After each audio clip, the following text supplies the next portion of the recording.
Гэтая французская наставница сама безумно закахалась у меня. И она сказала, я покину мужа. Между 2 года она меня гвалтила. Доўгая калейка жанчын, якія ў мяне закохваліся. Шмат даўжэйшая, на жаль, чым гэтая кароткая калейка мужчын. Мне некалі прафесор, як я пайшоў у універсітэт, ён мне сказаў, Данчик, а вот тебе будет нечто вельми великое, а вот ничто. Мы запрашаем на сцену нашего гостя Данчика. Тут Алена Радкевіч, прывітанне. І зноў перада мной у студыі сядзіць Данчык, культавы спявак для беларусаў 90-х. Данчык, кажуць, таленавіты чалавек, таленавіты ва ўсім. Якія ў цябе яшчэ ёсць таленты, акрамя спеўнага? Асабліва ніякіх. Мяне ніколі не быў вялікі, цудоўны нейкі голас. Мне быў вельмі прыгожы тэмбр. Я это сам прызнаю, і ён прывабліваў. Ён такі голас, што, хацелася слухаць. Так што гэта ў мяне адзіны талент. Я быў добрым студэнтам, я добра вучыўся. Відаць, была вот такая нейкая жылка ў мяне, каб выйграць. Я люблю выйграваць. Як я граю ў пінг-понг, ці я граю ў тэніс, то я хачу выйграць.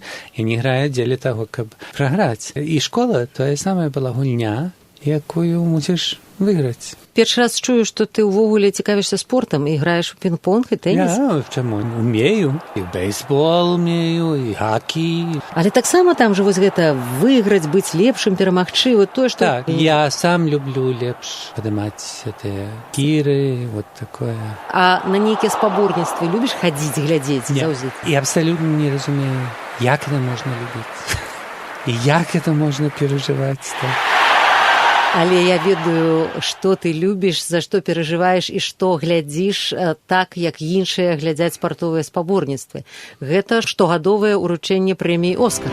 Это вельмі нуднае таксама, але это неяк... Так, як кажуць, для геяў «Оскары» — гэта што для гетерасексуальных мужчын «Супербол».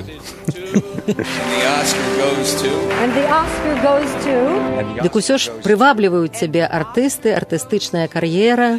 Памятаю, што мне было 7-8 гадоў, першы раз пайшлі ў тэатр, брадвейскі тэатр на мюзікл. І ад гэтага часу ў мяне проста было гэта вось тое, што я бы хацеў рабіць. Спяваць, граць, танцаваць на сцэне. З дзяцінства ў нас была такая беларуская школка і ставілі п'есы. Там быў, я памятаю, была «Як жыць, каб здаровым быць». Я там нейкага мядзведзя граў, а потым пра нейкага доктара граў. Такія маленькія сцэнкі. Это зусім дзеці былі. Богдан Андрусишин. Бацькі з магіл цяплом дыхнулі, з узгоркаў снег схаваўся ў раў, і кожны горб шуміць, як вуляй, ад спрэчак кветак і чмялёў. Сок ходзіць па мільёнах лесвіц, па клетках аж да верхавін, каб падарыць сусвету песні, здабытыя з зямных глыбінь. Даволі марнай жыць пагоняй, жывецца або не, жыві! Багоўка ў тваёй далоні, як кропля цёплае крыві. Зямля гудзе, як цёплый вулей, знікаюць крыўды, боль і зло. Бацькі з магіл цяплом дыхнулі, каб дзецям жыць лягчэй было.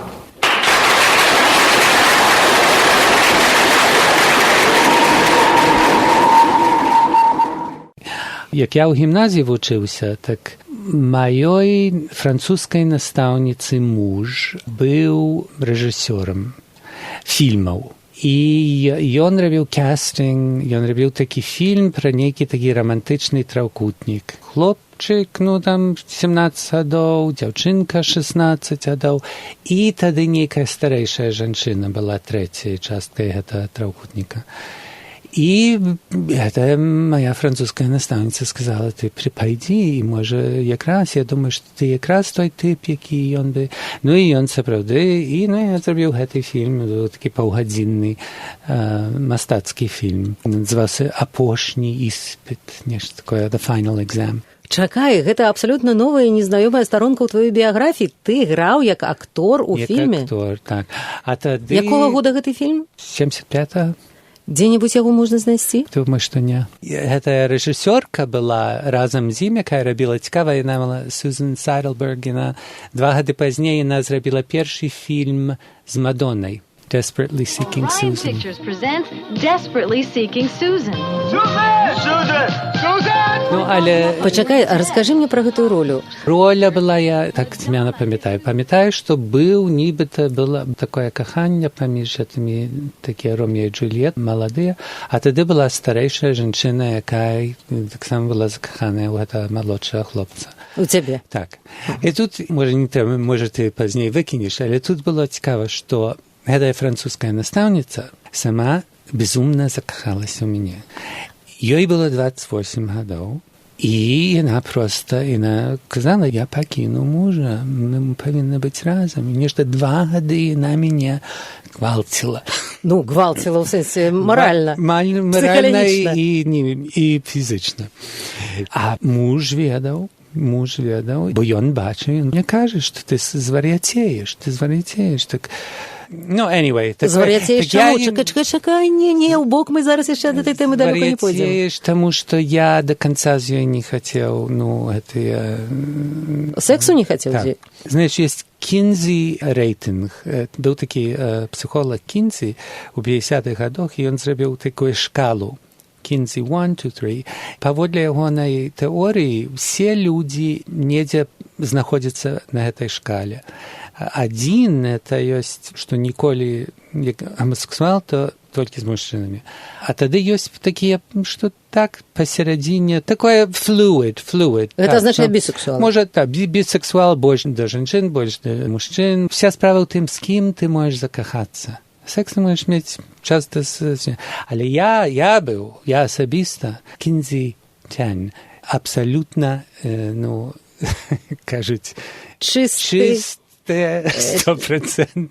Гетерасексуальныя сувязі. Мусіў, але гэта для мяне было так праціўна, як для цябе, жанчына, або як гетерасексуальнаму мужчыну. Скажы, май стасункі. Ты мусіш себе просто выкручваць у прэцэл нейкі, знаеш, каб гэта учыніць. Гэта жахлівае выпрабаванне. Скажи, так это за той настаўніцай гэты вопыт быў? Так. Ты таксама можаш удзельнічаць у руху Me Too, таму што ты таксама быў ахвярай, можна сказаць, гвалту.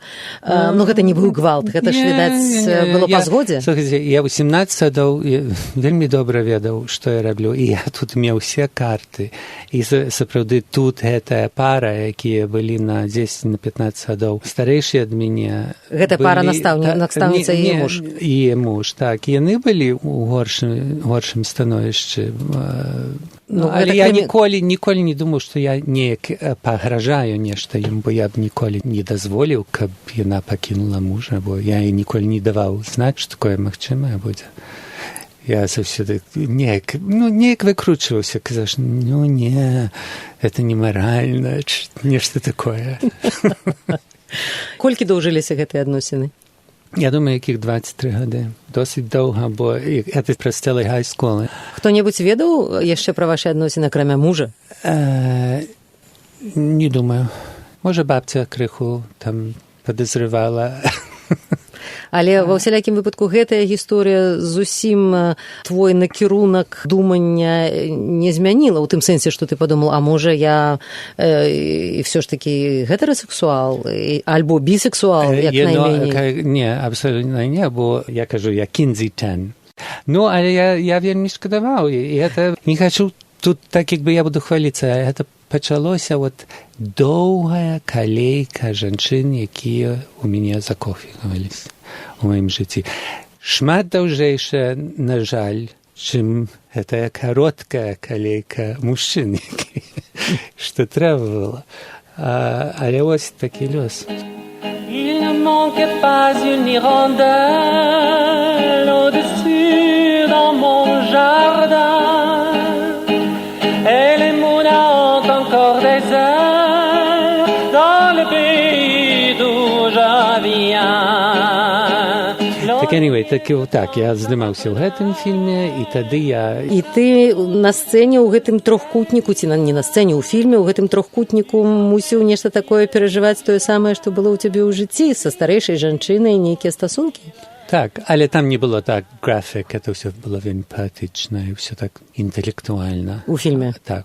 А гэтая настаўніца наведала, што ты гей? Не. Ты сказаў? О, многа-многа гадоў пазней.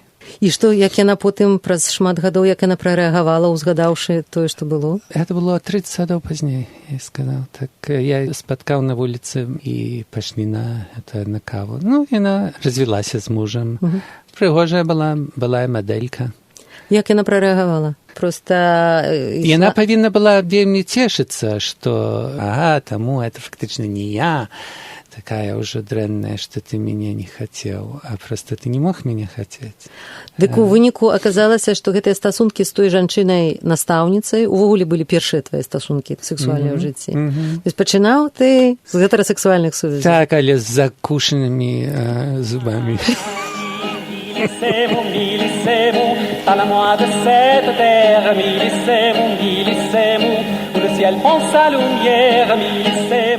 А тады пайшоў у універсітэт, так? І запісаўся ў гэты першы курс акторства. І там я толькі зайшоў у пакой і бачу, што хлопцы такія, як я, і разняволеныя, і танцуюць, і там леатарды нейкія. Гэта штаны ў абцяжку. В абцяжку, так. І гэта мяне вельмі напугала. Галоўнае, што такое базавае для актора, это разняволенасць. Ты мусіш быць абсалютна свабодным, каб тады нешта іншае набраць. Мусіш быць пустым слоікам, каб нешта туды іншае наліць, іншы персанаж пераняць. І гэтая расслабленасць, а я быў наадварот. Всё маё жыццё да гэтага моманту было, як сябе трымаць, як сябе не разнявольваць, як не паказваць, так як я сапраўды гавару, танальнасць, ці як я сапраўды рухаюсь, ці як я хаджу. Это ўсё трэба было неяк мадыфікаваць і глядзець, каб мяне не пазнавалі. Знаешь, так это жахліва. Это кожны момент ты мусіш моніторинг рабіць, як ты захоўваешся, каб тебе не забілі, скажем, на вуліцы. Я яшчэ вельмі шчаслівы, што гэта не было, бо это вельмі часта. Я думаю, што дагэтуль 1 у 3 геяў у жыцці фізычны гвалт пераходзіць. Просто на вуліцы не падабаецца і збіваюць. Ты ўвесь час гэты кантроль захоўваеш дагэтуль, ці ўсё ж такі ўжо расслабіўся з гадамі? Я кажу, што, боже, калі гэта была б тады трагедыя. Але з другого боку, нічога не давала мне больш радасці, як на сцэне спяваеш і ведаеш, што ў цябе добра ідзе, і лёгка, і публіка рэагуе. Я думаю, што гэта найбольшае задавальненне, што можа быць. Такое self-expression. Ну, вось ты пайшоў у акторскую школу, ты кажаш, было 25 гадоў. Я пайшоў у акторскую школу і год там вучыўся, Actors Institute, і у канцы былі такія, так як бы, іспытныя экзамены, і трэба было, мы ў парах мусілі рабіць сцэну. Я памятаю, мы з такой Лісай Джонс зрабілі сцэну, такую 20-хвілінную, з п'есы David Rabe in the Boom Boom Room. І я памятаю, што я быў гэтулькі добрый артыст, што там было, што мне трэба было плакаць, мне трэба было слёзы, мне трэба было біцца. Я это ўсё быў проста не я, а ў целе гэтага, што я граў. Героя, так? І я выйграў Оскар у гэтым. У нас былі Оскары штогадовыя. У гэтай школе, так? And the Oscar goes to... Я таксама припамінаю. Читаю, быў такі Variety часопіс, дзе шукаюць актораў, шукаюць спевакоў, такі для creative. І я позвонив некому агенту. І я вельми добре, я у спальні сижу і думаю, попробую. І він так, так, ну і що? І що ви там співаєте? Гітара там лежить? Так, ну заспівайте. Про телефон. Так. Я кажу, ну добре, взяв і заспівав. Я беру назад слухавку, і він каже, та возьмів. Это немагчыма, што вы так спявалі. Ён не поверыў, што гэта ты спяваў? Так было бы. І я не пайшоў.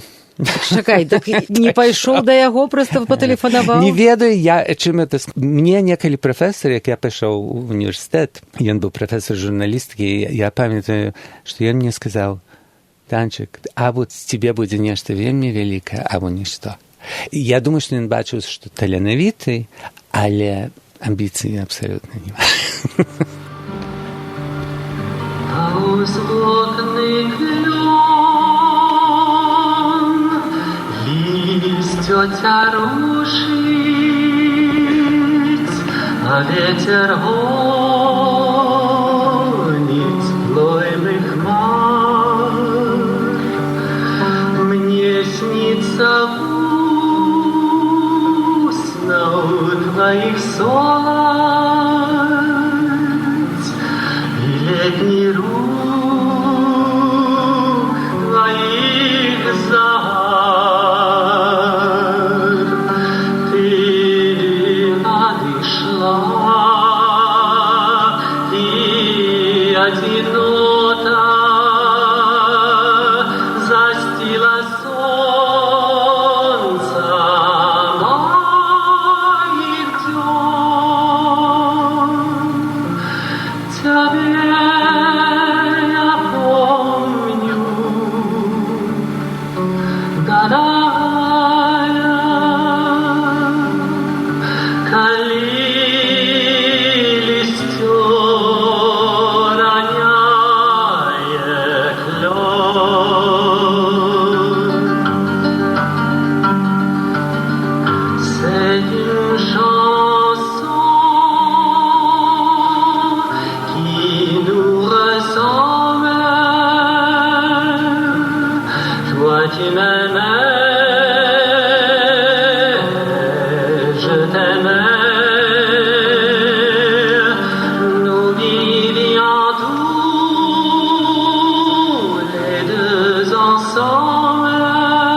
Ali